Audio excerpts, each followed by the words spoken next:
Now, I don't know what you guys were doing in the 4th grade, but at that early point in his life, well, up-and-coming rapper SoFaygo was already recording his first rap song. At this point, he wasn't even yet an adolescent, but SoFaygo, he would begin spending each and every afternoon teaching himself how to record, how to mix, and master in GarageBand.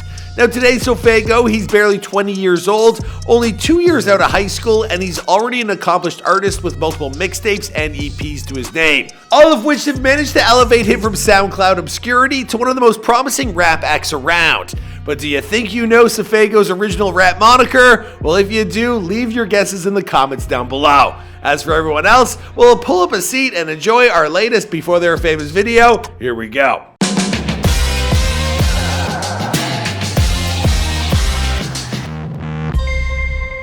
SoFaygo was born Andre Dontrell Burt Jr. on October 3rd, 2001 in the city of Grand Rapids, Michigan. Now, Andre would spend the earliest years of his life in Michigan before relocating to Cobb County in North Atlanta at the age of 2. That's alongside his mother and his father and 2 younger brothers. Now, Andre's parents, they used to be something of a DJ duo in the Midwest, and back in their heyday, well, they'd flood the airwaves at their local radio station with the cool sounds of Ludacris, Chris Brown, Missy Elliott, Michael Jackson, and Prince.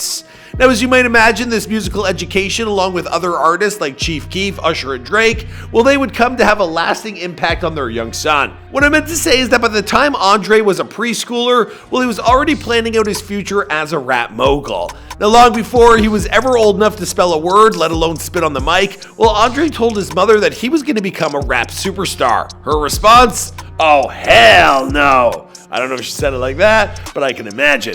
Oh, hell no. I don't know. Oh, hell no. I've always been doing music. Like, I've always involved myself in music since I was a child. 4th grade, chorus. You feel what I'm saying?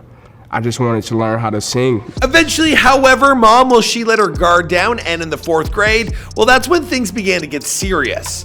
Now, that's when Andre joined his school chorus, but to be honest, he never quite fit in with that group, so shortly thereafter, he began spending all his free time in his grandma's basement, where he would record his earliest songs. Now, the first track he ever wrote was what he refers to now as a kiddie love song called Baby I Need You, and it was recorded on his cousin's Apple computer using GarageBand. Now, speaking about his process, well, SoFaygo, he would reveal to XXL. Most of the songs I recorded from 4th grade to like 6th grade, I just kept those in the vault and never released them. Although if we did find those, or if we do, when we do, that's gonna make an epic update. Anyway, eventually Andre would drop his first single at the age of 14, and the track, it was called Ball Like Curry. And as the title suggests, well, it was inspired by his love for basketball. Now, the song would only amass around 1,000 listens on YouTube, but hey, you gotta start somewhere. Now, at this earliest point in his career, well, Andre, he was producing music under the name Trevillness. Trevillnessy? Trvllinese.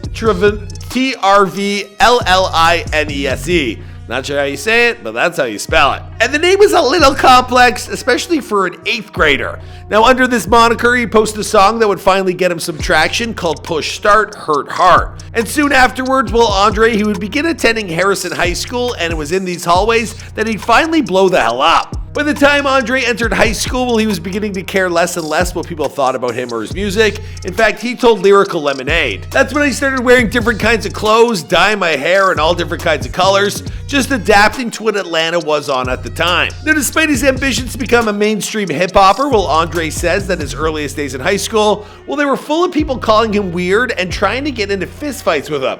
Then during his sophomore year at high school, he got himself a job at the local KFC. And as you might imagine, well, it didn't last long. A 9 to 5, you just feel like you just gotta like go in and like, you feel like you gotta impress somebody. I don't know who though, like, but nah, that's what I was doing. I was in the back putting the biscuits on the goddamn pan. In fact, he quickly grew frustrated with the scent of chicken grease dripping from his every pore and the total lack of free time to create new music. Now, deciding once and for all that a 9 to 5 wasn't something that he really wanted any part of, Andre quit and went full force on his music, switching it up from what had previously been a punchier rap style to something a bit more melodic. He also decided to make a name change. Rather than be Trevillness, he then rebranded himself as SoFaygo.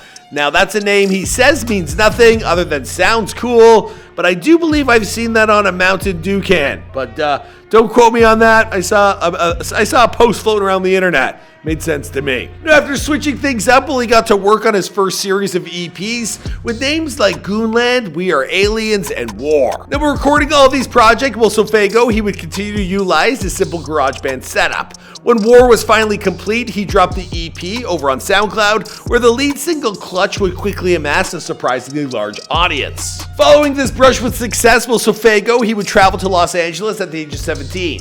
Now there he'd connect with people like Taz Taylor and Lil Tecca, the later of whom he'd team up with to produce his next EP, Angelic 7. Dropping in January of 2020, Angelic 7 would include the single that would finally turn SoFaygo into a household name. Of course, I'm talking about Knock Knock. It was weird seeing Knock Knock get this big, but Knock Knock, when I first dropped Knock Knock, it actually had really amazing potential, but it just didn't reach that potential until a year later. So it's just amazing to see what's going on now with the song, just, you know what I'm saying? Because we always had faith in Knock Knock, but now it's really it's time. Still no older than a high school senior, thanks to Knock Knock, SoFaygo, he would announce himself as a major player in the music industry, but it would still take a little time for that song to catch on at first. Around a year after releasing the track on SoundCloud, it was when SoFaygo would follow it up with a wildly popular music video directed by Cole Bennett and inspired by Tim Burton's Beetle Juice. Now afterwards, the popularity of the song, it just exploded. But then, as his career was reaching new heights, of course, the pandemic, it would hit. And SoFaygo, along with the rest of the world, they'd wonder what the hell they're gonna do for the next 2 years. Now, as most of us entered a state of lockdown, SoFaygo, he would take advantage of this opportunity to further his goals in a way he otherwise might have not been able to. Now, no longer restrained to spending half of his day in the classroom, SoFaygo had the freedom to create music all day long for the first time in his life. Now, the songs he recorded, the videos he shot, and the audience he cultivated over this period of time, would lead to his second mixtape, After Me, which he dropped in December of 2020. With singles like Keep It Cool and Off the Map, fans would continue to gravitate more and more towards SoFaygo's increasingly heavily computerized tunes that managed to wonderfully mesh together his rapping and his singing talents into one unique fluctuating tone. Now, of course, now that he's poised to take over the rap game, SoFaygo has decided to put any plans in terms of further education on hold. He told Lyrical Lemonade, "My mom wanted me to graduate, so I did, but they thought I was going to college. My dad was always like, make sure you got a plan B, but I didn't have a plan B." And with what was effectively plan A working out so well, who couldn't blame the kid? I mean, Knock Knock has over 164 million streams on Spotify alone. More than enough to land SoFaygo on the radar of Travis Scott and the folks over at Cactus Jack Records, who then signed him to a contract in April of 2021. Now that he's got La Flame in his corner, SoFaygo, he's preparing to drop his debut studio album, which is tentatively called Pink Hearts, and it should see release sometime in the next few weeks. As for where he goes from here, SoFaygo has a few ideas for his own anime series, and he definitely enjoyed the chance to pursue some acting opportunities as well.